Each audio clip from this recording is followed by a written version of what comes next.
Le roi, c'est quelqu'un qui naît entouré on lui donne déjà tout dès la naissance.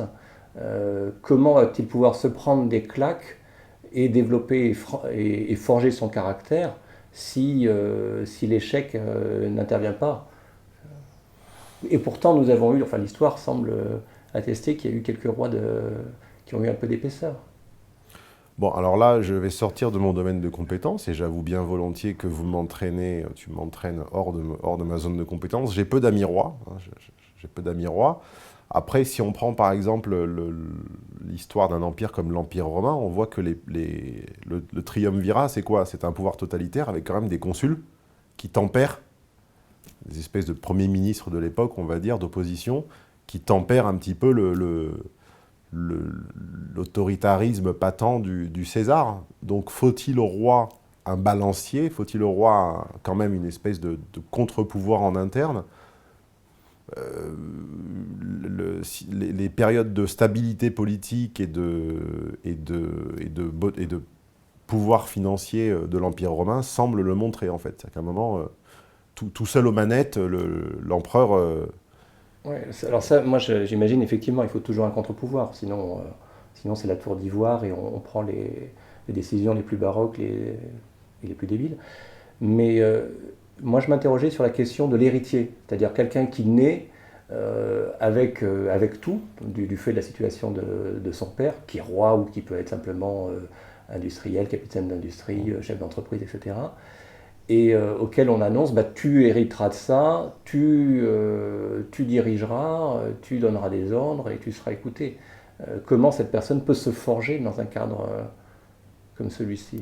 Ben, je pense que là, c'est peut-être une hypothèse d'école, hein. Encore une fois, nous parlons faisons des strates qui n'existent, enfin que moi je ne fréquente pas, que je ne connais pas. Mais l'hypothèse d'école, ce serait peut-être de lui enseigner très vite à sortir de l'hédonisme. Parce que on vit dans l'hédonisme de masse, c'est-à-dire la recherche de plaisir immédiat par la possession de biens matériels, etc., qui finalement, volens nolens, tient plus ou moins la route dans le peuple, simplement parce que les gens ne sont pas en mesure de s'offrir ces biens matériels et de s'offrir ces plaisirs et de s'offrir ces fantasmes. Dans la mesure où tu hérites de pouvoir, de fortune et de contacts qui te permettent de laisser libre cours à ton hédonisme, tu finis comme Ali Bongo avec 350 millions d'euros de voitures de sport et un palais. C'est peut-être une référence qui fera hurler vos téléspectateurs YouTube. Mais pour une vidéo que je m'apprête à tourner sur ma chaîne, vous mettrez également le lien de ma chaîne évidemment en bas de cette vidéo, j'imagine. Pour une vidéo que je m'apprête à tourner moi-même, j'ai étudié un peu le Gabon, et je faisais des comparaisons entre l'économie du Gabon et celle de la France. Le Gabon a 1/10 du PIB français, et son palais présidentiel est 10 fois plus grand. C'est-à-dire que le palais présidentiel du Gabon, c'est 10 fois l'Élysée, avec un PIB 10 fois moindre. Et ça, c'est quoi? C'est le pouvoir totalitaire et clanique de quelqu'un qui décide que lui et sa famille élargie méritent le mieux et que le reste peut crever. Donc, donc je pense que tout pouvoir mérite un contre-pouvoir et que le problème, c'est que l'héritier qui bénéficie... On le voit très bien, on voit les... je ne sais pas quand cette vidéo sera diffusée. Il y a 2 jours, il y a un fils de chanteur, le fils d'une star française des années 80, bon, qui fait rire tout le monde maintenant parce qu'elle n'est plus une star, qui s'appelle Sheila.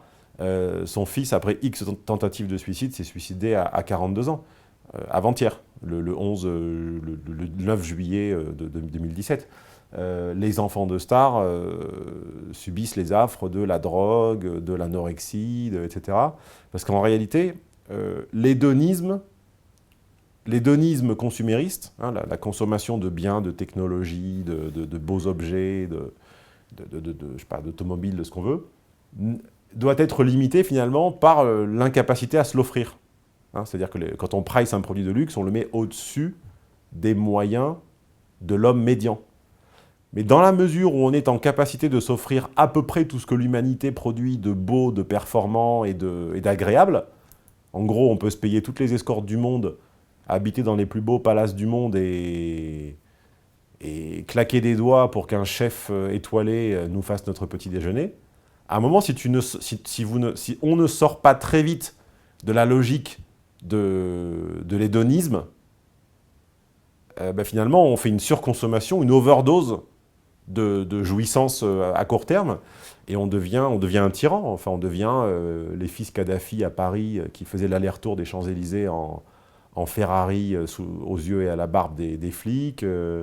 On devient ces Qataris ou ces je ne sais quoi, là, de ce Middle East, qui torturaient dans un hôtel français, qui avait enfermé des femmes de ménage. Le procès date de la semaine dernière, je crois, ou du mois dernier, qui ont enfermé pendant des semaines ou des mois du personnel de ménage africain, sous-payé ou pas payé du tout, avec 18 heures de travail par jour sans pouvoir sortir.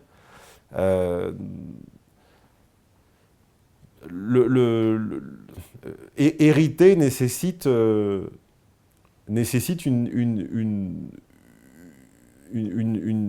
acculturation très vite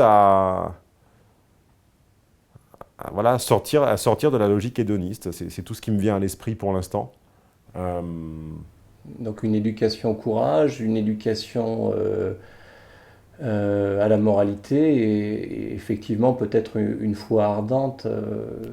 C'est-à-dire que ça allait de pair. Il y avait les souverains français étaient aussi, avec toutes les maîtresses qui vont avec, hein, ils étaient aussi assez pieux et ils avaient leur confesseur et ils craignaient Dieu par ailleurs.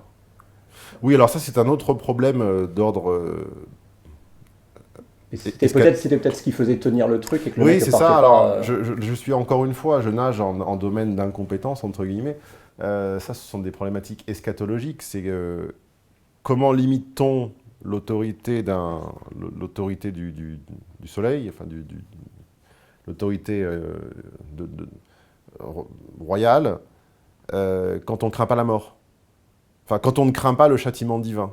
C'est-à-dire où s'arrête le pouvoir, la torture et l'affirmation de l'autorité au quotidien sur ses contemporains et sur ses sujets, et sur les peuples d'à côté, quand on ne craint pas le châtiment divin, en fait. Effectivement, l'ultime contre-pouvoir à celui qui n'en a pas dans l'exercice de son règne, c'est craindre le châtiment divin.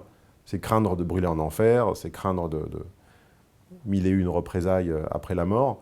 Et effectivement, si eschatologiquement, on se croit effectivement à l'abri et préservé du châtiment divin, alors... Donc s'il faut un roi, il peut ne pas être très brillant, mais au moins faut-il qu'il soit assez pieux et... Non, j'ai pas dit ça. Non, c'est moi qui le dis. Je ne sais pas si le roi peut se dispenser de compétences. Je ne le sais pas. Il faudrait demander à Chouard avec son élection au hasard, là. Il y a un exemple, il y a Louis XIII, qui avait très peu de talent et qui, sachant qu'il avait très peu de talent, avait choisi justement Richelieu, dont on se souvient encore, pour Premier ministre, comprenant que lui était un type courageux, mais de peu d'acuité intellectuelle. Probablement. Pour pas passer pour un con, il avait finalement dit c'est peut-être bien justement de choisir les plus intelligents autour de moi.